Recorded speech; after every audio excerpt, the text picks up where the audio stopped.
सदियों पुरानी बात है, जब आसमान का रंग आज से कहीं ज्यादा गहरा नीला था और इंसान की जुबान का वादा लोहे की लकीर हुआ करता था। यह वो दौर था जब लोग चिरागों की रोशनी में दिल का हाल पढ़ लिया करते थे और हवाओं में अजान की गूंज रूह को सुकून बख्शती थी। अरब के रेगिस्तानों के बीच एक पुराना शहर आबाद था जिसका नाम रैयान था, जो अपनी खजूरों और इत्र की खुशबू के लिए मशहूर था। मगर इसी शहर की चकाचौंध से दूर वीराने की गोद में एक बस्ती थी जहां गरीबों के कच्चे मकान थे। इन्हीं मकानों में से एक खस्ता हाल झोपड़ी में बिलाल नाम का एक शख्स रहता था। उम्र कोई 35 के करीब, रंगत सांवली मगर चेहरे पर एक अजीब सा नूर जो सिर्फ उन लोगों के चेहरों पर होता है जो रातों को उठकर अपने रब के सामने आंसू बहाते हैं। बिलाल पेशे से एक बुनकर था जो दिन भर अपनी पुरानी खड्डी पर बैठकर कालीन बुनता। उसकी उंगलियां धागों के बीच ऐसे चलती जैसे कोई साजिंदा साज छेड़ रहा हो, मगर उसकी अपनी जिंदगी के धागे उलझे हुए थे। बिलाल के पास दुनियावी दौलत के नाम पर सिर्फ एक फटी हुई चादर और चंद मिट्टी के बर्तन थे, लेकिन उसके सीने में जो दिल धड़कता था वो सब्र और शुक्र के खजाने से मालामाल था। वो जब भी धागा तोड़ता तो उसकी जुबान पर अल्हम्दुलिल्लाह होता और जब गांठ जोड़ता तो सुभान अल्लाह कहता। उसकी बीवी का नाम ज़ैनब था जो शहर के एक इज्जतदार घराने से थी, मगर वक्त की गर्दिश ने उसके वालिद को गरीब कर दिया था और बिलाल से उसकी शादी हो गई थी। शुरू शुरू में ज़ैनब ने बिलाल की गरीबी को अपनी तकदीर मानकर कबूल कर लिया था, मगर रैयान शहर की हवा में एक अजीब सा जर था, दिखावे का जर। बिलाल के पड़ोस में एक सौदागर रहता था जिसका नाम हामिद था। हामिद का कारोबार रेशम का था और उसका मकान पक्की ईंटों और संगमरमर से बना था, जिसकी ऊंची दीवारों के पीछे से पकवानों की महक आती थी जो ज़ैनब के सब्र का इम्तिहान लेती थी। ज़ैनब, जो कभी बिलाल के पसीने की कमाई पर खुश होती थी, अब धीरे धीरे बदल रही थी। उसकी आंखों में मोहब्बत की जगह हसरत और बिलाल के लिए हिकारत ने ले ली थी। एक शाम जब बिलाल दिन भर की मशक्कत के बाद घर लौटा तो उसके हाथ में सिर्फ खजूर और सूखी रोटी थी। ज़ैनब ने खाने की थाली को हिकारत से देखा और तल्ख लहजे में बोली, कब तक बिलाल? आखिर कब तक हम जानवरों जैसी जिंदगी गुजारेंगे? देखो हामिद की बीवी को, आज उसने मिस्र से मंगवाया हुआ रेशमी लिबास पहना है और मेरे जिस्म पर यह पैबंद लगे कपड़े मेरी जवानी का मजाक उड़ा रहे हैं। बिलाल ने एक गहरी सांस ली। उसकी आंखों में नमी थी मगर आवाज में वही ठहराव। उसने नरमी से कहा, ज़ैनब, ये दुनिया एक सराय है और हम मुसाफिर। जो मुकद्दर में है वो वक्त से पहले नहीं मिलता और जो नसीब में है वो कोई छीन नहीं सकता। अल्लाह अपने बंदों को तंग दस्ती देकर परखता है कि कौन उसकी रजा में राजी रहता है। ज़ैनब झुंझला उठी। उसने रोटी का टुकड़ा पटक दिया और चीख कर बोली, बस करो ये तसल्ली के अल्फाज। इन रूहानी बातों से पेट नहीं भरता बिलाल। मुझे इज्जत चाहिए, मुझे वो मकाम चाहिए जिसकी मैं हकदार हूं। तुम्हारी यह फकीरी और यह सब्र मुझे घुट घुट कर मारने लगा है। बिलाल खामोश रहा। उसने कुछ नहीं कहा, बस अपनी नजरों को झुका लिया, क्योंकि वो जानता था कि जब दिल में दुनिया की लालच घर कर जाए तो हिदायत की रोशनी मुश्किल से ही पहुंचती है। उसी रात बिलाल तहज्जुद के वक्त उठा। उसने वजू किया और अंधेरे में अपने रब के सामने खड़ा हो गया। वो रो रो कर दुआ कर रहा था, या रब, मेरे घर के सुकून को लौटा दे, मेरी शरीक हयात के दिल में कनात डाल दे।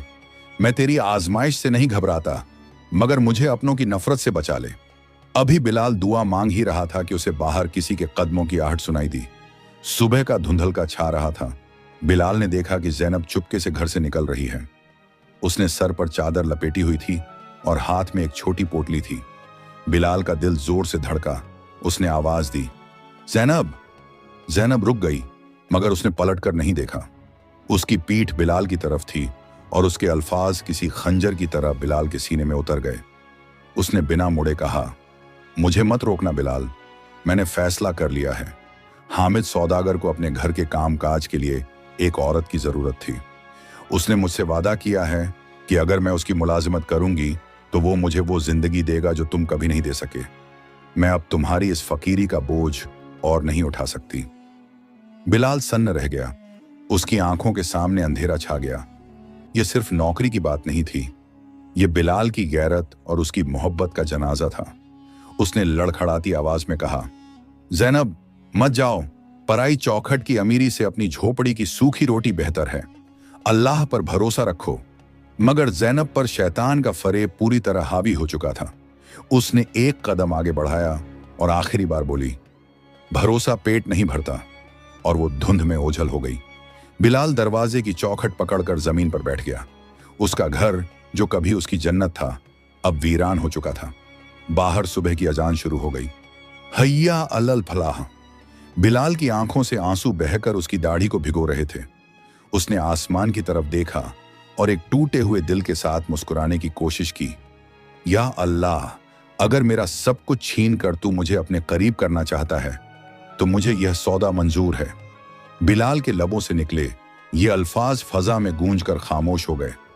मगर अर्श वाले ने शायद इसे कबूल कर लिया था, क्योंकि उसी लम्हे बिलाल के दिल से दुनिया का बचा खुचा डर भी रुखसत हो गया। उसने अपनी आंसुओं से भीगी हुई जान माज को तह किया, अपनी पुरानी खड्डी करघा पर हाथ फेरा जिसने बरसों उसका पेट पाला था, और एक छोटी सी पोटली में कुरान पाक, पानी की एक मशक और चंद सूखे खजूर बांध लिए। उसने घर का दरवाजा खुला छोड़ दिया, क्योंकि अब वहां हिफाजत के काबिल कोई मताए हयात बची ही नहीं थी, सिवाय यादों के, और यादें दरवाजे बंद करने से रुका नहीं करती। जब वह बस्ती से बाहर निकल रहा था तो सूरज अपनी पूरी आब-ओ-ताब के साथ निकल आया था, और उसकी किरणें सौदागर हामिद के आलीशान मकान की मीनारों पर चमक रही थीं। बिलाल ने एक पल रुककर उस ऊंची इमारत को देखा जहां अब ज़ैनब की नई दुनिया बसने वाली थी।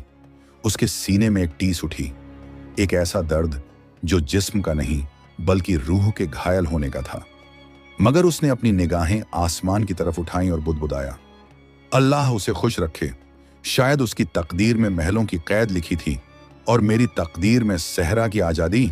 और फिर उसने रयान शहर की तरफ पीठ कर ली और उस वीराने की राह ली जहां इंसानों का साया भी कम ही नजर आता था। बिलाल चलता रहा। शहर का शोर पीछे छूट गया और अब सिर्फ रेत की सरसराहट और हवाओं का नोहा सुनाई दे रहा था। यह खामोश रेगिस्तान था जहां दिन में सूरज आग बरसाता था और रात में ठंड हड्डियों को गला देती थी। सफर के तीसरे दिन उसका पानी खत्म हो गया।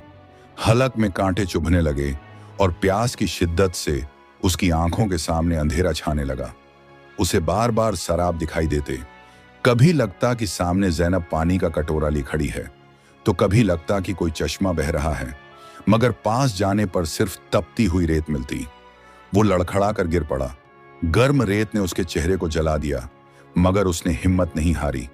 उसने रेत पर तयम्मुम किया और वहीं लेटे लेटे जौहर की नमाज अदा की। नमाज के बाद जैसे ही उसने आंखें खोलीं, उसे दूर उफुक पर धूल का एक गुब्बार उठता दिखाई दिया।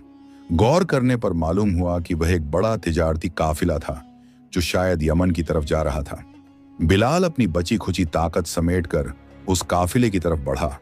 करीब पहुंचने पर देखा कि यह काफिला किसी मामूली सौदागर का नहीं बल्कि मशहूर रईस मीर सुल्तान का था, जिसके पास सैकड़ों ऊंट और घोड़ों का लश्कर था।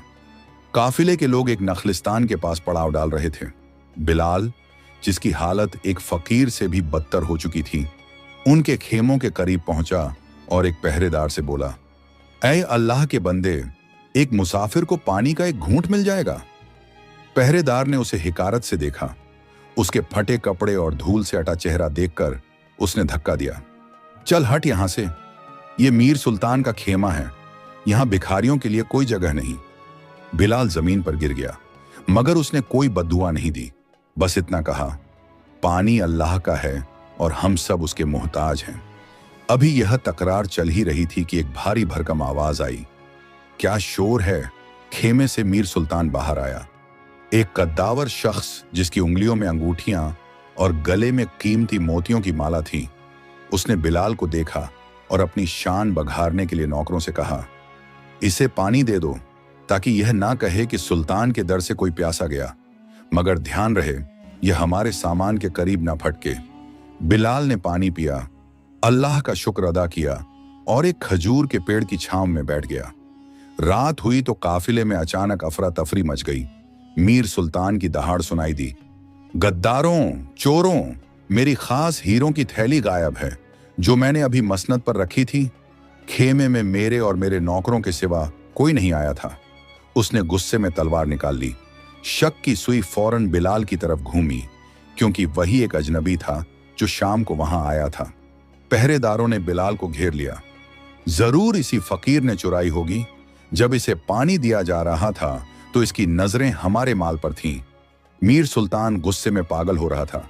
उसने हुक्म दिया, इसकी तलाशी लो और अगर माल ना मिले तो कोड़े मारकर उगलवाओ। बिलाल ने बहुत समझाया, अल्लाह की कसम, मैं चोर नहीं हूं, मैं तो बस अपनी प्यास बुझाने आया था। मगर दौलत के नशे में चूर सुल्तान ने एक ना सुनी। बिलाल के हाथ खजूर के तने से बांध दिए गए। उसके बदन पर कोड़े बरसाए जाने लगे। हर कोड़े पर उसके मुंह से सिर्फ या अल्लाह या रहमान निकलता। उसकी पीठ से खून रिसने लगा, मगर उसने चोरी का झूठा इकरार नहीं किया। दर्द की शिद्दत से बिलाल बेहोश होने ही वाला था कि तभी काफिले के एक बावर्ची की चीख सुनाई दी, हुजूर, रुक जाइए, मिल गई, थैली मिल गई। सब सन्न रह गए। बावर्ची ने कांपते हाथों से हीरों की थैली दिखाई और बोला, हुजूर, यह थैली आपके पालतू बाज ने गोश्त का टुकड़ा समझकर उठा ली थी और इसे पास वाले पेड़ की डाल पर ले जाकर छोड़ दिया था। अभी मैंने चांदनी में कुछ चमकता देखा तो मालूम हुआ। मीर सुल्तान के हाथ से कोड़ा छूटकर गिर गया। पूरा काफिला शर्मिंदगी के समुंदर में डूब गया। एक बेगुनाह नमाजी और मुसाफिर पर जुल्म करने का खौफ सबके चेहरों पर था। सुल्तान दौड़कर बिलाल के पास आया। एक उसने खुद अपने हाथों से रस्सियां खोली और रोते हुए बिलाल के कदमों में गिर गया। मुझे माफ कर दो मुसाफिर, मेरी दौलत ने मुझे अंधा कर दिया था, मैं गुनहगार हूं। बिलाल ने दर्द से कराहते हुए उसे उठाया। उसके चेहरे पर अब भी वही नूरानी चमक थी। उसने सुल्तान के आंसू पोंछे और मुस्कुराते हुए कहा, माफी मुझसे नहीं, उस रब्बुल आलमीन से मांगो मीर सुल्तान, जिसने आज तुम्हें यह सबक दिया कि लिबास की फकीरी का मतलब ईमान की गरीबी नहीं होता। मैंने तुम्हें माफ किया क्योंकि मैं नहीं चाहता कि कयामत के दिन मेरी वजह से तुम पर कोई सवाल उठे। यह सुनकर सुल्तान और भी शर्मिंदा हुआ। उसने सोने के सिक्कों से भरी एक थैली बिलाल की तरफ बढ़ाई। यह तुम्हारी तकलीफ का हर्जाना है, कबूल करो। बिलाल ने थैली को हाथ से पीछे कर दिया और कहा, मेरा सौदा मेरे रब से हो चुका है। अगर मैं तुमसे कीमत ले लूंगा तो मेरा सब्र बिक जाएगा। यह कहकर बिलाल ने अपना पुराना थैला उठाया और लंगड़ाते हुए अंधेरे सहरा की तरफ चल दिया। सुल्तान और उसका पूरा काफिला बुत बने उसे तब तक देखते रहे जब तक वह नजरों से ओझल नहीं हो गया। उस रात मीर सुल्तान ने अपनी रेशमी बिस्तर पर नहीं बल्कि जमीन पर सोकर रात गुजारी। बिलाल तो चला गया था, मगर वह सुल्तान के दिल में एक ऐसी रोशनी जला गया था जो हीरों की चमक से कहीं ज्यादा कीमती थी। मीर सुल्तान के काफिले से दूर होने के बाद बिलाल ने अपनी राह बदल ली। अब उसका सफर किसी इंसान की बस्ती की तरफ नहीं बल्कि एक ऐसे इलाके की तरफ था जिसके बारे में मुसाफिर सिर्फ डरावनी कहानियों में जिक्र करते थे। यह सफर हफ्तों तक चला। उसके पैरों के तलवे जख्मों से चूर हो गए थे और उसकी पुरानी चप्पलें कब की साथ छोड़ चुकी थीं। अब वो नंगे पैर उस जमीन पर चल रहा था जहां की मिट्टी भी काली थी और पत्थर भी स्याह। कई दिनों की मुसलसल मुसाफत के बाद उफुक पर धुएं के गहरे बादल नजर आए। यह स्याह कोट शहर था जिसे लोग धुएं की बस्ती भी कहते थे। यह शहर किसी आम शहर जैसा नहीं था। यहां न खजूरों के बाग थे, न पानी की नहरें। यहां सिर्फ बड़ी बड़ी भट्टियां थीं, लोहे के कारखाने थे और आसमान को छूती चिमनियां थीं जो दिन रात काला धुआं उगलती रहती थीं। शहर की दीवारों पर कालिक जमी थी और यहाँ के बाशिंदों के चेहरों पर एक अजीब सी बेरूखी और सख्ती थी। यहाँ की हवा में फूलों की नहीं बल्कि जलते हुए कोयले और पिघलते हुए लोहे की गंध थी। बिलाल जब शहर के भारी भरकम लोहे के दरवाजे से दाखिल हुआ तो उसे लगा जैसे उसने किसी कब्रिस्तान में कदम रख दिया हो, जहां लोग जिंदा तो थे मगर उनकी रूहें मर चुकी थीं। किसी ने इस अजनबी मुसाफिर की तरफ देखा तक नहीं। सब अपनी मशीनी जिंदगी में मगन थे। सूरज ढल रहा था मगर धुएं की वजह से आसमान पर लाली के बजाय एक मटमैला सा अंधेरा छाया हुआ था। बिलाल भूख और प्यास से निढाल था मगर उसने किसी के सामने हाथ नहीं फैलाया। वो एक ऐसी जगह की तलाश में था जहां वो अपनी मेहनत से रोटी का टुकड़ा कमा सके। चलते चलते वो शहर के सबसे आखिरी छोर पर पहुंचा, जहां एक बहुत पुरानी और विशाल लोहार की दुकान थी। दुकान के अंदर से हथौड़ों की ऐसी जोरदार आवाजें आ रही थीं जैसे कोई जंग लड़ी जा रही हो। बिलाल ने अंदर झांका।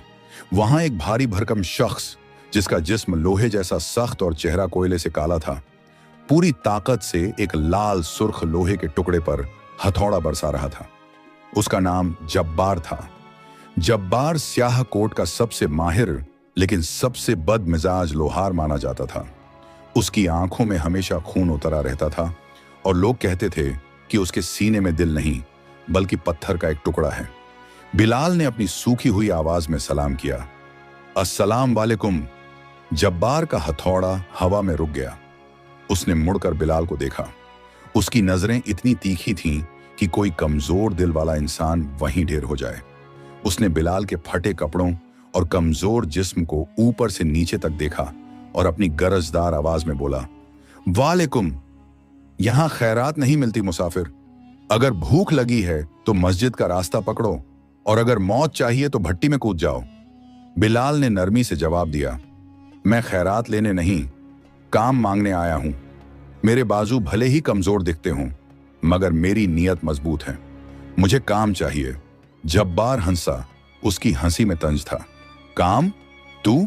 अरे ओ मुसाफिर, मेरी भट्टी की आंच अच्छे अच्छे पहलवानों का पानी खुश्क कर देती है। तू तो एक दिन में राख बन जाएगा। सोना भी आग में तपकर ही कुंदन बनता है। बिलाल ने आहिस्ता से कहा, मुझे आजमा कर देख लीजिए। मजदूरी वहीं दीजिएगा जो मेरा काम देखकर मुनासिब लगे। जब्बार को बिलाल के जवाब में एक अजीब सी कशिश महसूस हुई। बरसों बाद किसी ने उसकी आंखों में आंखें डालकर बात करने की हिम्मत की थी। उसने एक भारी धौंकनी, हवा फूंकने वाला बड़ा चमड़े का पंखा की तरफ इशारा किया और बोला, ठीक है, उस धौंकनी को चलाना है सुबह से रात तक। अगर आग बुझी तो तेरी सांसें रोक दूंगा। और याद रख, यहां सिर्फ काम होता है, बातें नहीं। बिलाल ने बिस्मिल्लाह कहा और धौंकनी की रस्सी थाम ली। वह काम इंसान को तोड़ देने वाला था। भट्टी की आग इतनी तेज थी कि पास खड़े होने पर खाल झुलसने लगती थी। धौंकनी इतनी भारी थी कि उसे खींचने के लिए पूरे जिस्म का जोर लगाना पड़ता था। लेकिन बिलाल, जो कल तक कालीन बुनने वाला एक नाजुक कलाकार था, अब अपनी रूहानी ताकत से उस लोहे के कारखाने में डटा हुआ था। दिन गुजरते गए। बिलाल का बदन पसीने में नहाया रहता। उसकी हथेलियों में छाले पड़ गए, फूट गए और फिर सख्त हो गए, मगर उसकी जुबान पर कभी शिकायत नहीं आई। जब्बार छुप छुप कर उसे देखता। वह हैरान था कि यह दुबला पतला शख्स, जो दिन में बमुश्किल एक सूखी रोटी खाता है, इतनी जानलेवा मेहनत कैसे कर लेता है। सबसे अजीब बात यह थी कि हथौड़ों के शोर और आग की लपटों के बीच भी बिलाल के चेहरे पर एक रूहानी सुकून रहता था। जब्बार ने कई बार देखा कि बिलाल धौंकनी चलाते वक्त होठों ही होठों में कुछ बुदबुदाता रहता है। वह अपने रब का जिक्र कर रहा होता था। एक रात जब शहर सो चुका था और कारखाने में खामोशी थी, बिलाल कारखाने के कोने में अपनी फटी चादर बिछाकर नमाज पढ़ रहा था। जब्बार अपनी चारपाई पर लेटा उसे देख रहा था। अचानक जब्बार बोला, ऐ मुसाफिर, तू किस मिट्टी का बना है? न तू थकता है, न तू जलता है और न तू मुझसे डरता है। आखिर तेरे इस सुकून का राज क्या है? बिलाल ने नमाज मुकम्मल की और मुड़कर मुस्कुराया। जब्बार भाई, सुकून आग से दूर भागने में नहीं, बल्कि आग के बीच रहकर भी अपने रब को याद रखने में है। जब दिल में यह यकीन हो कि यह आग भी उसी के हुक्म से जल रही है, तो फिर डर कैसा? जब्बार खामोश हो गया। उस रात उसे पहली बार लगा कि उसके कारखाने में लोहा पिघलने के अलावा भी कुछ पिघल रहा है, और वह था उसका अपना सख्त दिल। मगर कहानी में असली मोड़ अभी आना बाकी था। जब्बार की दुकान के पीछे एक तहखाना था, जिसका दरवाजा हमेशा एक भारी जंजीर और बड़े ताले से बंद रहता था। जब्बार ने बिलाल को सख्त हिदायत दी थी कि वह कभी उस दरवाजे के पास न जाए, मगर अक्सर रात के सन्नाटे में उस तहखाने से अजीबोगरीब आवाजें आती थीं। कभी किसी के रोने की, कभी जंजीरों के खनकने की और कभी दीवारों को खुरचने की। एक दिन जब्बार किसी काम से लोहे की खेप लेने खदानों की तरफ गया हुआ था। दोपहर का वक्त था और बिलाल अपना काम कर रहा था। तभी तहखाने से एक जोरदार चीख सुनाई दी। जैसे कोई बेइंतहा दर्द में हो। पानी, पानी। आवाज इतनी दर्दनाक थी कि बिलाल से रहा नहीं गया। जब्बार की मनाही अपनी जगह, मगर एक प्यासे की पुकार पर न जाना बिलाल के ईमान के खिलाफ था। उसने देखा कि ताले की चाबी जब्बार जल्दबाजी में अपनी गद्दी पर भूल गया था। बिलाल ने कांपते हाथों से चाबी उठाई और तहखाने की तरफ बढ़ा। दरवाजा भारी चरमराहट के साथ खुला। अंदर घुप अंधेरा और सीलन की बदबू थी। जब बिलाल की आंखें अंधेरे की आदी हुईं, तो उसने जो मंजर देखा उससे उसकी रूह कांप गई। तहखाने के कोने में जंजीरों से जकड़ा हुआ एक नौजवान लड़का जमीन पर पड़ा था। उसके बाल बेतरतीब बढ़े हुए थे, कपड़े तार तार थे और जिस्म पर अनगिनत जख्मों के निशान थे। यह कोई और नहीं, जब्बार का इकलौता बेटा कासिम था, जिसके बारे में शहर वाले समझते थे कि वह बरसों पहले मर चुका है। कासिम ने बिलाल को देखा तो सहम गया और दीवार से चिपक गया। मुझे मत मारो बाबा, मुझे मत मारो, मैंने सच बोला था, मैंने सिर्फ सच बोला था। वह पागलों की तरह बड़बड़ाने लगा। बिलाल की आंखों में आंसू आ गए। वह धीरे से आगे बढ़ा, अपने मशकीजे से पानी का प्याला भरा और कासिम के होंठों से लगा दिया। कासिम ने एक ही सांस में पानी पिया और फिर बिलाल को हैरत से देखने लगा। तुम बाबा के साथ नहीं हो? नहीं मेरे भाई, मैं बस एक मुसाफिर हूं। बिलाल ने उसके जख्मों को अपनी चादर के टुकड़े से साफ करते हुए पूछा। तुम्हारे साथ यह सुलूक, और वह भी तुम्हारे अपने बाप ने? कासिम की आंखों में एक अजीब सी चमक थी, पागलपन की नहीं बल्कि एक गहरे राज की। उसने बिलाल का हाथ पकड़कर फुसफुसाते हुए कहा, बाबा बुरे नहीं हैं, बाबा डरे हुए हैं। उन्हें लगता है कि मेरी जुबान इस शहर को जला देगी। मुसाफिर, इस शहर के हाकिम शाह ए जुल्मत ने हुक्म दिया है कि जो भी उम्मीद या रोशनी की बात करेगा उसे कत्ल कर दिया जाएगा। और मुझे ख्वाब आते हैं मुसाफिर, मुझे एक ऐसे सवेरे के ख्वाब आते हैं जहां ये धुएं के बादल छंट जाएंगे। बिलाल समझ गया, यह लड़का पागल नहीं था, बल्कि यह एक ऐसा बागी था जिसने अंधेरों की बस्ती में रोशनी की बात करने की जरूरत की थी। और जब्बार वह जालिम बाप नहीं, बल्कि एक मजबूर बाप था जिसने अपने बेटे को जालिम बादशाह की तलवार से बचाने के लिए दुनिया की नजरों में उसे मुर्दा और खुद की नजरों में पागल घोषित करके इस तहखाने में कैद कर रखा था। अभी बिलाल इस हकीकत को समझ ही रहा था कि अचानक पीछे से दरवाजा जोर से खुला। वहां जब्बार खड़ा था। उसका विशाल जिस्म गुस्से से कांप रहा था। हाथ में एक लोहे की तपती हुई छड़ थी और आंखों में वहशीपन। तूने मेरी अमानत में खयानत की मुसाफिर। जब्बार दहाड़ा। उसकी आवाज से तहखाना गूंज उठा। मैंने कहा था इस दरवाजे को मत खोलना, अब तुझे इसकी कीमत चुकानी होगी। जब्बार पूरी ताकत से बिलाल की तरफ लपका। कासिम चीखा, नहीं बाबा, ये नेक इंसान है। मगर जब्बार का गुस्सा 7वें आसमान पर था। उसे डर था कि बिलाल उसका राज शहर में खोल देगा और बादशाह के सिपाही उसके बेटे को ले जाएंगे। बिलाल अपनी जगह से नहीं हिला। उसने न तो बचाव की कोशिश की और न ही भागा। उसने बस अपनी पुरसुकून निगाहों से जब्बार को देखा और धीमी मगर मजबूत आवाज में कहा, जब्बार, औलाद को मौत से बचाने के लिए उसे जिंदा दफन कर देना। क्या यह उस रब पर भरोसा न करने की सजा नहीं है जो अंधेरे में भी कीड़े को रिस्क पहुंचाता है? जब्बार का हाथ हवा में ही रुक गया। तपती हुई छड़ उसके हाथ में कांपने लगी। ये अल्फाज सीधे उसके उस जख्म पर लगे जो वह बरसों से छुपाए बैठा था। माहौल में एक जानलेवा सन्नाटा छा गया। तहखाने की सीलन भरी हवा में बिलाल का ईमान और जब्बार का डर आमने सामने थे। तभी अचानक बाहर शहर में नगाड़े बजने की आवाज आई। यह खतरे का ऐलान था। कोई चिल्ला रहा था, शाही सिपाही हर घर की तलाशी लेने आ रहे हैं। किसी ने मुखबिरी की है कि बागी कासिम जिंदा है। जब्बार का चेहरा सफेद पड़ गया। उसके हाथ से छड़ गिर गई। या अल्लाह, अब क्या होगा? वह बेबसी से जमीन पर बैठ गया। मैंने बरसों इसे छुपा कर रखा, आज सब खत्म हो जाएगा। बिलाल ने आगे बढ़कर जब्बार के कंधे पर हाथ रखा। अब वह एक मजदूर नहीं बल्कि एक रहनुमा लग रहा था। घबराओ मत जब्बार, जो अल्लाह यूसुफ अलैहिस्सलाम को कुएं से निकालकर तख्त पर बैठा सकता है, वह तुम्हारे बेटे को भी बचा सकता है। लेकिन अब हमें लोहे से नहीं, अक्ल से काम लेना होगा। बिलाल ने कासिम को उठाया और उसकी जंजीरें खोलने लगा। जब्बार, अपनी भट्टी की आग तेज करो, इतना धुआं करो कि हाथ को हाथ न दिखाई दे। आज ये धुआं ही हमारा पर्दा बनेगा। बिलाल की आवाज में एक ऐसा यकीन था जिसने जब्बार के कांपते हुए हाथों में जान डाल दी। उसने फौरन भट्टी में गीला भूसा और कच्चा कोयला झोंक दिया और पूरी ताकत से धौंकनी चलाने लगा। देखते ही देखते वो कारखाना, जो पहले ही अंधेरे में था, अब एक घने और दम घोंटू काले धुएं के समंदर में डूब गया। बिलाल ने इसी धुएं की आड़ में कासिम को उठाया और लोहे के कबाड़ के पीछे रखे एक बड़े और खाली पानी के हौज में उतार दिया, जिसके ऊपर उसने लोहे की पुरानी जंजीरें और बेकार चादरें डाल दी ताकि किसी को शक न हो।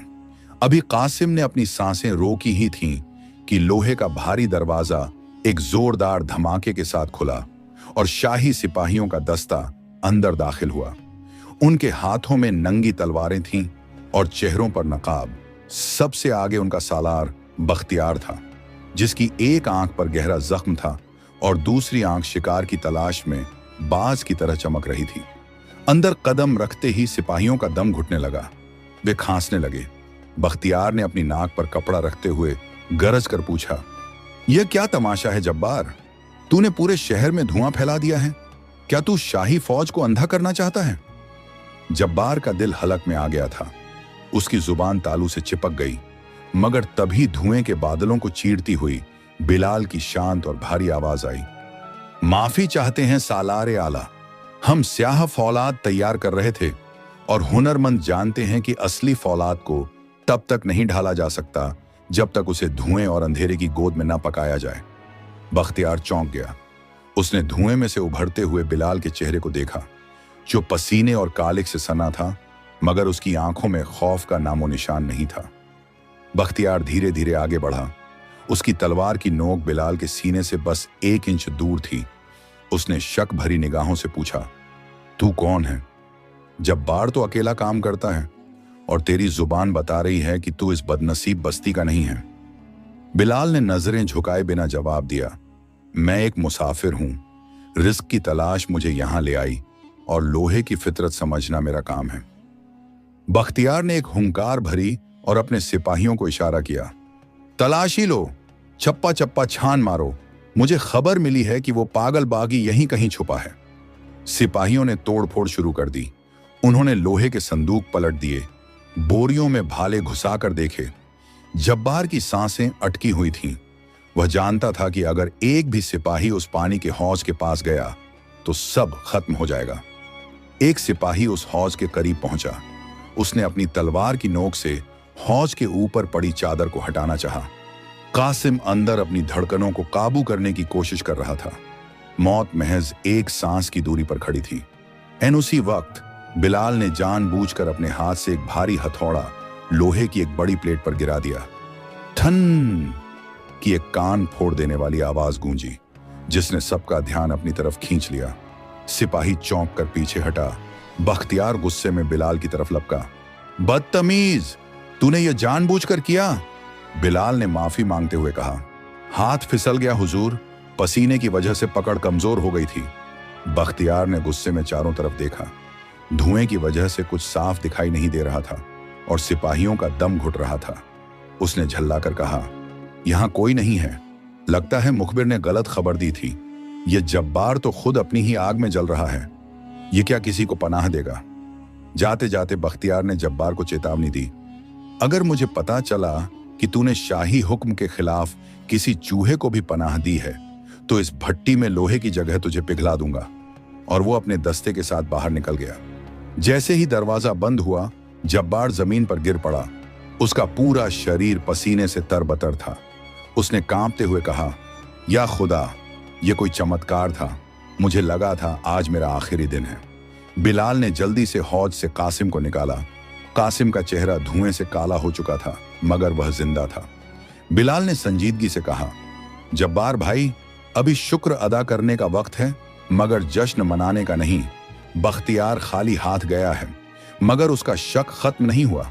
वो जरूर पहरा बिठाकर गया होगा। हम अब ज्यादा देर यहां नहीं रह सकते। सुबह होने से पहले हमें इस अंधेरों की बस्ती से निकलना होगा। कासिम ने कमजोर आवाज में कहा, लेकिन शहर के चारों दरवाजे बंद हैं और दीवारों पर पहरा है। हम कैसे निकलेंगे? बिलाल ने कासिम की आंखों में देखा और एक अजीब से यकीन के साथ बोला, जब जमीन के रास्ते बंद हो जाते हैं तो अल्लाह कोई ऐसा रास्ता खोल देता है जो गुमान में भी नहीं होता। क्या इस कारखाने में कोई पुराना रास्ता, कोई नाली या कोई सुरंग नहीं है जो शहर के बाहर जाती हो? जब्बार ने कुछ सोचा और फिर उसकी आंखों में चमक आई। हाँ, एक रास्ता है। गंदे पानी का निकास जो बरसों पहले बंद कर दिया गया था, वह सीधे शहर की फसील के नीचे से होकर जंगल में निकलता है। मगर वह रास्ता बहुत खतरनाक है। वहां जहरीले कीड़े और बदबूदार कीचड़ है और सुना है कि वो सुरंग अब कमजोर हो चुकी है, कभी भी गिर सकती है। बिलाल ने अपनी पोटली उठाई और कहा, जहरीले कीड़ों से बचा जा सकता है मगर जालिम बादशाह के जहर से नहीं। यही हमारा रास्ता है, चलो अल्लाह का नाम लो। तीनों ने सुरंग के मुहाने से पत्थर हटाए। एक बदबूदार और घुप अंधेरा रास्ता उनके सामने मुंह खोले खड़ा था। यह आजादी का रास्ता था या मौत का, कोई नहीं जानता था। मगर बिलाल के तवक्कुल ने उन्हें उस अंधेरे में कदम रखने की हिम्मत दी और इस तरह एक मुसाफिर, एक लोहार और एक बागी शहजादा स्याह कोट की जमीन के नीचे एक नए और खौफनाक सफर पर निकल पड़े। यह सफर जमीन के सीने में नहीं बल्कि शहर की आंतों में था। सुरंग का मुहाना जैसे किसी भूखे दरिंदे का खुला हुआ मुंह था जो सदियों की बदबू और खामोशी को अपने अंदर समेटे हुए था। जैसे ही उन्होंने उस संकरे और फिसलन भरे रास्ते में कदम रखा, एक भयंकर सड़ांध ने उनका इस्तकबाल किया। हवा इतनी भारी और जहरीली थी कि सांस लेना भी किसी अजाब से कम न था। यह गंदे पानी का निकास था जिसे लोग भूल चुके थे, मगर यहां की दीवारें आज भी उस गंदगी की गवाही दे रही थीं जो शहर के लोगों के जिस्मों से नहीं बल्कि उनकी रूहों से निकली थी। बिलाल सबसे आगे था। उसके हाथ में एक मशाल थी जिसे उसने पुराने कपड़ों और तेल में भिगोकर बनाया था। मगर यहां की ऑक्सीजन इतनी कम थी कि आग की लपट भी दम तोड़ रही थी और बार बार टिमटिमाती थी। उसके पीछे कासिम था जो हर कदम पर लड़खड़ा रहा था, और सबसे आखिर में जब्बार जो एक चट्टान की तरह अपने बेटे की हिफाजत के लिए ढाल बना हुआ था। घुटनों तक कीचड़ और मलबे में ढंसते हुए वे आगे बढ़ रहे थे। पैरों के नीचे कभी टूटी हुई ईंटें आती तो कभी मरे हुए जानवरों की हड्डियां जो चरमराहट के साथ टूटती तो सन्नाटे में एक खौफनाक गूंज पैदा होती। सुरंग के अंदर का अंधेरा सिर्फ रोशनी की गैर मौजूदगी नहीं था बल्कि एक ऐसा जिंदा वजूद था जो उनकी हिम्मत को निचोड़ रहा था। थोड़ी दूर चलने के बाद कासिम की सांसें फूलने लगीं। जब्बार तुरंत आगे लपका और अपने बेटे को सहारा दिया। उसकी आंखों में आंसू थे जो अंधेरे में किसी को दिखाई नहीं दिए। उसने भारी आवाज में कहा, हिम्मत मत हार मेरे शेर। मैंने तुझे लोहे की जंजीरों में इसलिए नहीं जकड़ा था कि तू इस कीचड़ में मर जाए। तूने तो शहर को रोशन करने का ख्वाब देखा था। क्या तेरा ख्वाब इतना कमजोर है? बिलाल रुका। उसने अपनी टिमटिमाती मशाल को ऊपर उठाया जिससे उनके चेहरों पर पीली रोशनी पड़ी। उसने कासिम की आंखों में देखा और एक रूहानी मुस्कुराहट के साथ बोला, कासिम, याद है हजरत यूनुस अलैहिस्सलाम की कहानी? जब वो मछली के पेट में थे वहां भी तो ऐसा ही अंधेरा था, ऐसी ही तंगी थी और उम्मीद की कोई किरण नहीं थी। मगर उन्होंने अंधेरे को अपनी कब्र नहीं समझा बल्कि उसे सजदे की जगह बना लिया। उन्होंने अपने रब को पुकारा था और फिर क्या हुआ? उसी अंधेरे से उनकी रिहाई का रास्ता निकला। यह सुरंग कोई कब्र नहीं, यह मछली का पेट है। बस सब्र करो, किनारा आने ही वाला है। बिलाल की बातों ने जैसे मुर्दा जिस्मों में जान फूंक दी। जब्बार ने कासिम को अपनी मजबूत पीठ पर लाद लिया। एक पिता जिसने कभी अपने बेटे को दुनिया के डर से छुपाया था, आज उसे दुनिया से लड़ने के लिए अपनी पीठ पर उठाए हुए था। वे फिर चल पड़े, लेकिन इम्तिहान अभी खत्म नहीं हुआ था। अचानक सुरंग की छत से धूल और छोटे पत्थर गिरने लगे। ऊपर जमीन पर शायद शाही घोड़ों के गुजरने की वजह से कंपन हो रहा था। बिलाल ने चिल्लाकर कहा, तेज चलो, छत कमजोर है, यह गिरने वाली है। अभी वे कुछ कदम ही आगे बढ़े थे कि एक जोरदार गड़गड़ाहट हुई और उनके ठीक पीछे सुरंग का एक बड़ा हिस्सा भरभरा कर गिर गया। रास्ता बंद हो चुका था। अब पीछे मुड़ने की कोई गुंजाइश नहीं थी, सिर्फ आगे जाने का रास्ता था, और वह भी कब धंस जाए कोई नहीं जानता था। तभी एक और मुसीबत आ खड़ी हुई। सुरंग के एक निचले हिस्से में पानी भरा हुआ था। यह बारिश का पानी नहीं, बल्कि शहर की नालियों का सड़ा हुआ पानी था, जो कमर तक गहरा था। उसमें अजीब व गरीब किस्म के बड़े बड़े चूहे और जहरीले कीड़े तैर रहे थे। पानी इतना ठंडा था कि हड्डियों में सिहरन दौड़ जाए।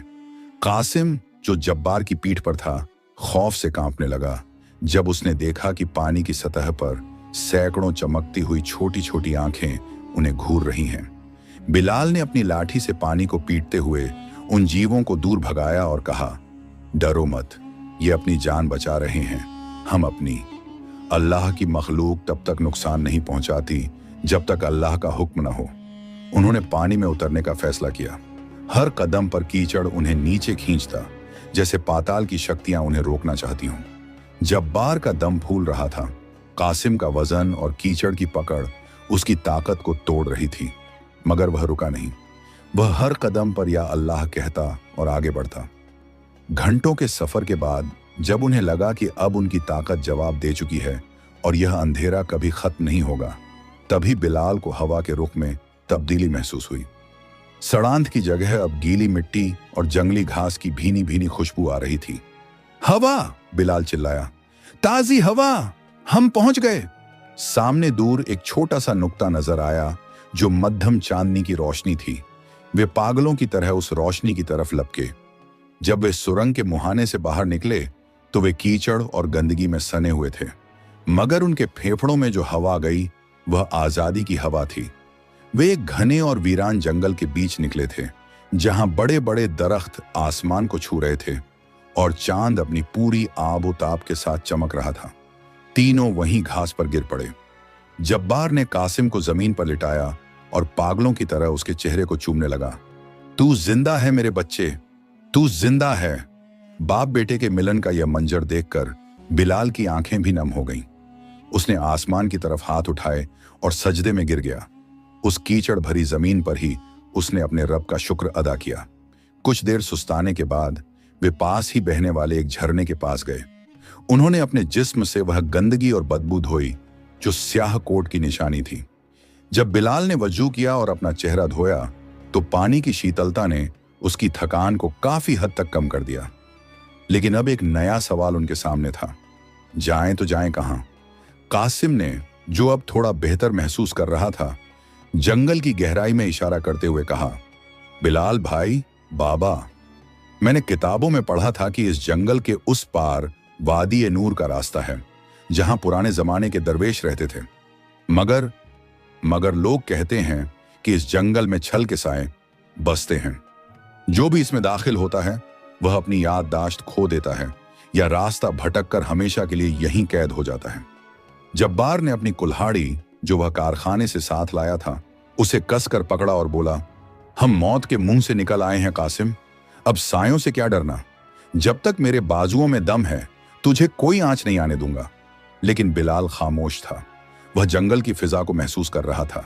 वहां एक अजीब सी खामोशी थी, ऐसी खामोशी जो तूफान से पहले होती है। उसने संजीदगी से कहा, कासिम सही कह रहा है, ये जंगल मामूली नहीं है। यहाँ के दरख्त भी ऐसे लग रहे हैं जैसे आपस में बातें कर रहे हों। हमें बहुत एहतियात से चलना होगा। यहाँ दुश्मन तलवार लेकर नहीं बल्कि वहम बनकर आएगा। उन्होंने सफर शुरू किया। जंगल इतना घना था कि चांदनी भी मुश्किल से जमीन तक पहुंच पा रही थी। झाड़ियों के कांटे उनके कपड़ों को फाड़ रहे थे। चलते चलते उन्हें महसूस होने लगा कि कोई उनका पीछा कर रहा है। कभी सूखे पत्तों के टूटने की आवाज आती तो कभी हवा में सरसराहट होती। जब बार बार पीछे मुड़कर देखता मगर वहां कोई नहीं होता। अचानक कासिम रुका और एक पेड़ की तरफ इशारा करते हुए चीखा, बाबा देखो। उन्होंने देखा कि एक विशाल बरगद के पेड़ पर कुछ अजीबोगरीब निशान बने हुए थे। लाल रंग के पंजे के निशान जो ताजा खून से लगाए गए लगते थे, और पेड़ के नीचे इंसानी खोपड़ियों का एक ढेर लगा हुआ था। यह मंजर दिल दहला देने वाला था। बिलाल ने उन निशानों को गौर से देखा और उसका माथा ठनका। यह कबीला एक गुमशुदा की सरहद है, बिलाल ने धीमी आवाज में कहा। मैंने सुना था कि जो लोग स्याहकोट के जुल्म से भागते थे और पकड़े नहीं जाते थे, वे इस जंगल में आकर वहशी बन गए। उन्होंने अपनी इंसानियत छोड़ दी और अब वे हर अजनबी को अपना दुश्मन मानते हैं। अभी बिलाल बात पूरी कर ही रहा था कि जंगल के चारों तरफ से अजीब सी सीटियों की आवाजें आने लगीं। ये पक्षियों की आवाज नहीं थी, बल्कि इंसानों द्वारा एक दूसरे को इशारा करने की आवाज थी। देखते ही देखते झाड़ियों से दर्जनों साए निकले। उनके जिस्मों पर जानवरों की खालें थीं, चेहरे रंगों से रंगे हुए थे और हाथों में पत्थर और हड्डियों के बने हथियार थे। उन्होंने बिलाल, जब्बार और कासिम को चारों तरफ से घेर लिया। जब्बार ने गरज कर अपनी कुल्हाड़ी उठाई। खबरदार, अगर किसी ने आगे कदम बढ़ाया तो सर काट दूंगा। मगर उन जंगलियों के सरदार ने, जो एक ऊंचा, लंबा और खूंखार दिखने वाला शख्स था और जिसके गले में मरे हुए सांपों की माला थी, एक कदम आगे बढ़ाया। उसने जब्बार की कुल्हाड़ी को देखकर डरने के बजाय एक क्रूर मुस्कान दी और अपनी अजीब जुबान में कुछ कहा। फिर उसने टूटी फूटी जुबान में, जो शायद बरसों पहले वो भूल चुका था, भारी आवाज में बोला, स्याह कोट का लोहा और शाही खून की बू, तुम हमारे शिकार नहीं, तुम हमारी कुर्बानी हो। बिलाल समझ गया कि ताकत यहां काम नहीं आएगी। इनकी तादाद बहुत ज्यादा थी और वे अपने इलाके के चप्पे चप्पे से वाकिफ थे। बिलाल ने जब्बार का हाथ नीचे करवाया और आगे बढ़कर निहत्थे होकर उस सरदार की आंखों में देखते हुए कहा, हम दुश्मन नहीं हैं, हम भी उसी जालिम के सताए हुए हैं जिससे नफरत की आग तुम्हारे सीने में जल रही है। हम स्याह कोट से लोहा या शाही खून नहीं लाए, हम वहां से उम्मीद बचाकर लाए हैं। सरदार ने बिलाल को घूरा, फिर कासिम की तरफ देखा जो जख्मी और कमजोर था। उसने एक पल सोचा, फिर अचानक उसने एक ऐसा हुक्म दिया जिसने उनके पैरों तले जमीन खिसका दी। उसने अपने आदमियों से कहा, इन्हें बांध लो, आज रात खामोश झील के किनारे फैसला होगा कि ये उम्मीद है या जासूस। अगर जासूस निकले तो मगरमच्छों का पेट भरेंगे और अगर सच में मजलूम है तो इन्हें उस पार जाने की इजाजत मिलेगी जहां से कोई वापस नहीं आता। उन्हें रस्सियों से जकड़ दिया गया। जब्बार गुस्से से उबल रहा था, मगर कासिम की खातिर मजबूर था। बिलाल अब भी शांत था, उसका तवक्कुल अब भी डगमगाया नहीं था। उन्हें जंगल के और गहरे हिस्से में ले जाया गया, जहां एक झील थी जिसका पानी स्याह काला था और जिसमें कोई लहर नहीं उठती थी।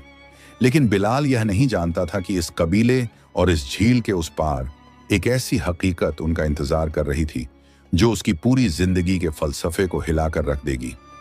वहां उन्हें एक ऐसे शख्स से मिलना था जिसके बारे में दुनिया समझती थी कि वह सिर्फ एक मिथक है, एक ऐसा बूढ़ा हकीम जिसके पास वक्त को पढ़ने का इल्म था, मगर जिसकी कीमत बहुत भारी थी। सफर और भी पेचीदा हो गया था। स्याहकोट का अंधेरा तो पीछे छूट गया था, मगर जंगल का यह रहस्यमयी अंधेरा उससे कहीं ज्यादा गहरा और पुराना था। खामोश झील के किनारे मशालें जल रही थीं, जिनकी लपटें हवा में किसी नागिन की तरह लहरा रही थीं। कबीले के लोग, जिनके चेहरे रंगे हुए थे और आंखों में वहशत थी, एक बड़े घेरे में जमा थे। बीच में बिलाल, जब्बार और कासिम घुटनों के बल बैठे थे। उनके हाथ रस्सियों से पीछे बंधे हुए थे। सामने झील का पानी इतना काला और साकित था कि उसमें झांकने पर अपनी ही रूह का अक्स डरावना लगता था। पानी की सतह पर हलचल हुई और कई बड़े मगरमच्छों के थूथन नजर आए जो अपने शिकार का इंतजार कर रहे थे। कबीले के सरदार ने अपनी हड्डियों से बनी माला को कसकर पकड़ा और एक भारी पत्थर का खंजर हवा में लहराया। उसने अपनी गूंजती हुई आवाज में कहा, इन अजनबियों की रूहों में स्याह कोट का जहर है। अगर हमने इन्हें जिंदा छोड़ा तो यह जहर हमारे जंगल को भी मार देगा। झील के देवता भूखे हैं, इन्हें उनके हवाले कर दो। दो हट्टे कट्टे जंगलियों ने कासिम को पकड़कर उठाया और झील की तरफ घसीटने लगे। कासिम ने चिल्लाना चाहा, मगर खौफ से उसकी आवाज हलक में फंस गई। जब्बार रस्सियां तोड़ने के लिए तड़पा, मेरे बेटे को छोड़ दो, मुझे मार लो, मगर उसे छोड़ दो। उसकी चीख ने सन्नाटे को चीर दिया, मगर उन पत्थर दिल लोगों पर कोई असर नहीं हुआ। बिलाल ने अपनी आंखें बंद कर ली। मौत सामने खड़ी थी, मगर उसका दिल अब भी अपने रब से जुड़ा था। उसने धीमी लेकिन मजबूत आवाज में कलमा-ए शहादत पढ़ना शुरू किया। ठीक उसी वक्त जब कासिम को पानी में धकेला जाने वाला था, जंगल के सबसे घने हिस्से से एक आवाज आई। एक ऐसी आवाज जो किसी बिजली की कड़क जैसी नहीं, बल्कि पुरानी चट्टानों की रगड़ जैसी भारी और रूपदार थी। ठहरो! सब के सब बुत बनकर रह गए। सरदार का हाथ हवा में रुक गया। झील के किनारे घने पेड़ों की ओट से एक बुजुर्ग बाहर निकला। उसकी कमर झुकी हुई थी, दाढ़ी जमीन को छू रही थी और आंखों पर एक पट्टी बंधी थी। वह अंधा था, मगर वह बिना सहारे के ऐसे चल रहा था जैसे जंगल का जर्रा जर्रा उसे रास्ता दे रहा हो। ये वही पीर दानिश थे जिसके बारे में दुनिया समझती थी कि वह सिर्फ एक किस्सा है। सरदार ने फौरन सर झुका लिया। बागा बुजुर्ग, ये अजनबी जासूस हैं। बुजुर्ग ने हाथ उठाया और सरदार खामोश हो गया। वह सीधा बिलाल के पास आया। उसने अपनी बिना रोशनी वाली आंखों को बिलाल के चेहरे की तरफ किया और गहरी सांस ली। फिर उसने कांपती हुई आवाज में कहा, मुझे यहां बारूद या लोहे की बदबू नहीं आ रही सरदार, मुझे यहां से इत्र यूसुफी आ रही है। ये वो खुशबू है जो सिर्फ तब पैदा होती है जब कोई बंदा कुएं के अंधेरे में भी अपने रब का दामन नहीं छोड़ता। बुजुर्ग ने इशारा किया और रस्सियां खोल दी गईं। उसने बिलाल के कंधे पर हाथ रखा और कहा, ए मुसाफिर, तू यहां रास्ता भटक कर नहीं आया, तुझे वक्त यहां खींच कर लाया है। ये कबीला जालिम नहीं है, ये वो लोग हैं जिन्हें स्याह कोट के बादशाहों ने इतना सताया कि ये अपनी इंसानियत भूलकर जानवर बन गए। इन्हें यकीन दिला कि दुनिया में अब भी रहम बाकी है। बिलाल खड़ा हुआ। उसके जिस्म में दर्द था मगर रूह में एक नई ताकत। उसने देखा कि सैकड़ों जंगली मशालें लिए उसे देख रहे हैं। उनकी आंखों में सवाल थे। बिलाल ने कोई जादुई करतब नहीं दिखाया। उसने बस इतना किया कि रात के उस सन्नाटे में जंगल के बीचों बीच अपनी रूहानी आवाज में अजान देनी शुरू की। अल्लाहू अकबर, अल्लाहू अकबर। उसकी आवाज हवाओं पर सवार होकर जंगल के कोने कोने में फैल गई। वह आवाज जो कभी रैयान शहर की छोटी मस्जिद में गूंजती थी, आज वीराने में गूंज रही थी। जैसे जैसे बिलाल के अल्फाज फिजा में घुलते गए, एक अजीब सा मोजज़ा हुआ। वो जंगली जो अभी एक दूसरे का खून बहाने को तैयार थे, उनके हाथों से हथियार छूटकर गिरने लगे। उनकी आंखों से जो सदियों से सूखी थीं, आंसू बहने लगे। अजान के अल्फाज उनकी सख्त रूहों पर हथौड़ों की तरह नहीं बल्कि मरहम की तरह लग रहे थे। उन्हें समझ नहीं आ रहा था कि यह क्या है, मगर उन्हें सुकून मिल रहा था, वो सुकून जो उन्होंने पीढ़ियों से महसूस नहीं किया था। अजान खत्म होते होते पूरा कबीला घुटनों के बल बैठा रो रहा था। सरदार ने आगे बढ़कर बिलाल के हाथ चूम लिए और कहा, हमें माफ कर दो ए नूर वाले मुसाफिर, हमने तुम्हें अंधेरे का हिस्सा समझा था, मगर तुम तो वो सवेरा हो जिसका हमें इंतजार था। पीर दानिश मुस्कुराए। उन्होंने कासिम को पास बुलाया, उसके माथे पर हाथ रखा और एक पेशीन गोई की। ए नौजवान, तेरे माथे पर बादशाहत की लकीरें नहीं बल्कि न्याय का नूर है। तू यहां से जाएगा मगर वापस आएगा, तलवार से नहीं, हिकमत से। तू स्याह कोट का लोहा पिघलाकर उसे जंजीर नहीं बल्कि ढाल बनाएगा।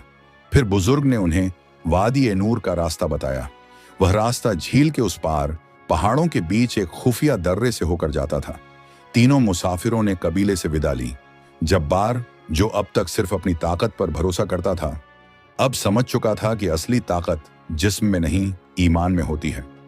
उन्होंने झील पार की, पहाड़ों को लांघा और जब सूरज की पहली किरण फूटी तो उनके सामने एक ऐसा मंजर था जिसने उनकी सारी थकान मिटा दी। सामने वादी ए नूर थी। यह कोई जादुई परियों का देश नहीं था बल्कि एक सादा और खूबसूरत बस्ती थी। वहां के खेत हरे भरे थे, लोग अपने कामों में मग्न थे और हर चेहरे पर मुस्कुराहट थी। यहां कोई ऊंचे महल नहीं थे मगर हर घर का दरवाजा खुला था। हवा में फूलों की खुशबू और कुरान की तिलावत की आवाजें घुली हुई थीं। यह जगह उस जन्नत की परछाई थी जो जमीन पर उतर आई थी। बिलाल, जब्बार और कासिम का इस्तकबाल ऐसे किया गया जैसे वे बिछड़े हुए भाई हों। उन्हें रहने के लिए घर, पहनने के लिए साफ कपड़े और काम करने के लिए इज्जत की जगह मिली। सालों गुजर गए, मौसम बदलते रहे। कासिम ने वादी नूर के मदरसों में तालीम हासिल की। उसने सीखा कि हुकूमत खौफ से नहीं, इंसाफ से की जाती है। जैसा कि बुजुर्ग ने कहा था, 10 साल बाद कासिम वापस स्याहकोट गया। इस बार वह बाकी नहीं बल्कि एक रहनुमा बनकर गया। स्याहकोट की जनता जो जुल्म से तंग आ चुकी थी, उसके साथ हो गई। बिना खून की एक बूंद बहाए जालिम बादशाह का तख्त पलट गया। कासिम ने लोहे की भट्टियों की जगह स्कूल और बागान बनवाए। स्याहकोट अब दारुल अमन बन गया था। जब्बार बूढ़ा हो चुका था मगर उसके बाजू अब भी लोहे जैसे थे। उसने वादी ए नूर में रहकर गरीबों के लिए घर बनाए और खेती के औजार बनाए। उसका सख्त दिल अब मोम हो चुका था। वह अक्सर शाम को बैठकर बच्चों को बिलाल की कहानियां सुनाता था। और बिलाल ने वादी ए नूर की एक छोटी सी मस्जिद में अपनी बाकी जिंदगी गुजार दी। उसने फिर कभी शादी नहीं की, न ही कभी दौलत जमा की। वह दिन भर लोगों के कपड़े सिलता और रात भर अपने रब की इबादत करता। एक दिन रैयान शहर से एक थका हारा सौदागर वादी नूर आया। वह बिलाल से मिला और बातों बातों में बताया, रैयान शहर अब पहले जैसा नहीं रहा। वहां एक बड़ा सूखा पड़ा था। वो जो हामिद सौदागर था, उसका कारोबार तबाह हो गया। सुना है उसकी बीवी, जिसका नाम जैनब था, अब बहुत बुरी हालत में है। हामिद के मरने के बाद उसके सौतेले बच्चों ने उसे घर से निकाल दिया। अब वह दर दर की ठोकरें खाती है और अक्सर रोते हुए कहती हैं कि मैंने हीरे को ठुकरा कर कांच के टुकड़े जमा किए थे, आज मेरे हाथ लहू लुहान हैं। यह सुनकर बिलाल की आंखों में आंसू आ गए। उसने सौदागर को अपनी जमा पूंजी दी, कुछ चांदी के सिक्के, और कहा, यह उस औरत तक पहुंचा देना और कहना कि बिलाल ने तुम्हें माफ किया, अल्लाह तुम्हें सब्र दे। उसने जैनब से मिलने की कोशिश नहीं की, क्योंकि वह जानता था कि कुछ कहानियां अधूरी ही खूबसूरत होती हैं और उनका मिलना अब दुनिया में नहीं बल्कि आखिरत में मुमकिन होगा। और फिर बिलाल, वह अपनी जान माज पर सजदे की हालत में था जब उसकी रूह इस दुनिया से परवाज कर गई। कासिम अपनी बादशाहत छोड़कर उसके जनाजे में शामिल होने आया। उसे वादी के सबसे ऊंचे टीले 3 पर दफनाया गया। उसकी कब्र पर कोई संगमरमर का पत्थर नहीं लगाया गया, बस एक लकड़ी की तख्ती थी जिस पर लिखा था, यहां वो बादशाह सो रहा है जिसके पास दुनिया का कोई तख्त नहीं था, मगर जिसका दिल सब्र और शुक्र की सल्तनत का मालिक था। कहानी का सबक बिलाल की जिंदगी सिखाती है कि जब इंसान अल्लाह पर पूरा भरोसा कर लेता है तो रेगिस्तान भी नखलिस्तान बन जाते हैं और आग भी ठंडी हो जाती है। मुसीबतें इंसान को तोड़ने नहीं बल्कि उसका मुकाम ऊंचा करने आती हैं। अगर आपको यह रूहानी और जज्बाती सफर पसंद आया हो और बिलाल की कहानी ने आपके दिल को छू लिया हो, तो प्लीज इस वीडियो को लाइक करें और अपने दोस्तों व परिवार के साथ शेयर जरूर करें। ऐसी ही इबरत अंगेज और दिल को रोशन करने वाली सच्ची कहानियों के लिए हमारे चैनल को अभी सब्सक्राइब करें और घंटी का बटन दबाएं ताकि हर नई कहानी सबसे पहले आप तक पहुंचे। कमेंट में सुभान अल्लाह या अपनी राय जरूर लिखें। अल्लाह हम सबको बिलाल जैसा सब्र और ईमान नसीब फरमाए। आमीन।